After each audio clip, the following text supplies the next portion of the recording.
we met at the Future Reimagined conference. I think the time is extremely timely right now to be reimagining the future once again. What kind of future do you hope to see when this is all over? It is the best time to learn about the value of human being.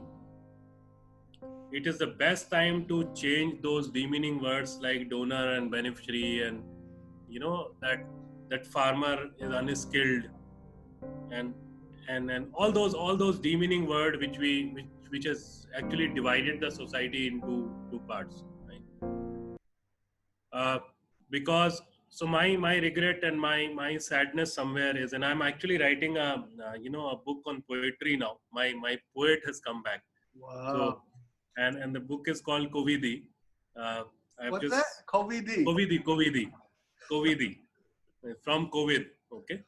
And I'm writing in Hindi, but it'll be translated in English also. I've already done three parts of it, and one is because it's in Hindi, so it'll tough for you. But we'll soon be ready with the translation of it. Tell me the gist of it.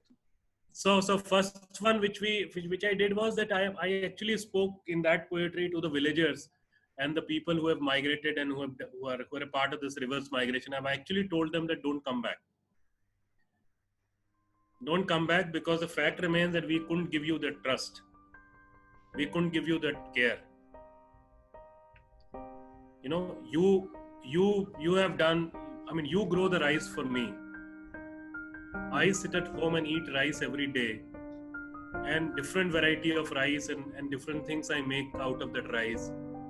But you grow the rice and you are in the queue to now receive it as a relief. How ironical and sad it is.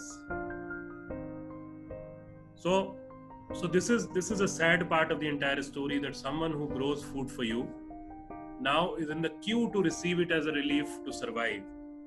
And people like us, our kitchens are absolutely full. Our stores are also full for the next couple of months, or we can at least afford to buy more.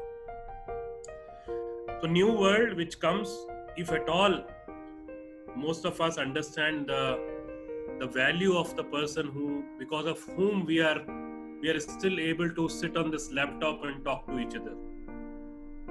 Because someone made my house, and who is homeless now. Someone gave me food, but he is hungry. So I think this actually puts a lot of question on people like me and you. Certainly.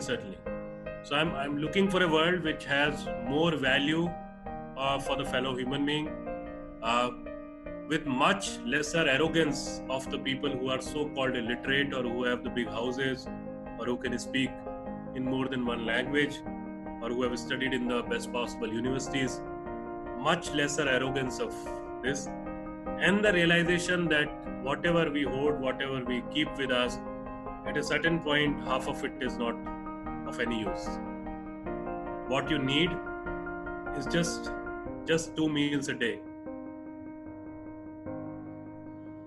So we are very blessed, we are very privileged, people like me and you and millions others who are still in this situation, able to sit at home and are still getting salaries. Right? Our salaries, our jobs, our everything is intact in most of the cases.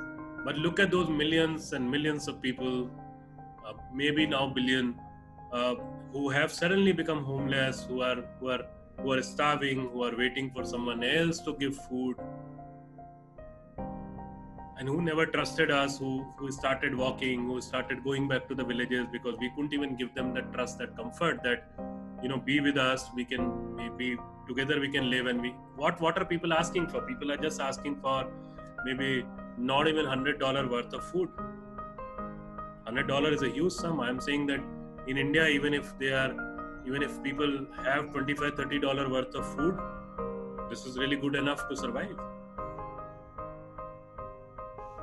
So that's the world I'm imagining. Let's see whether we have really learned with this disaster or not.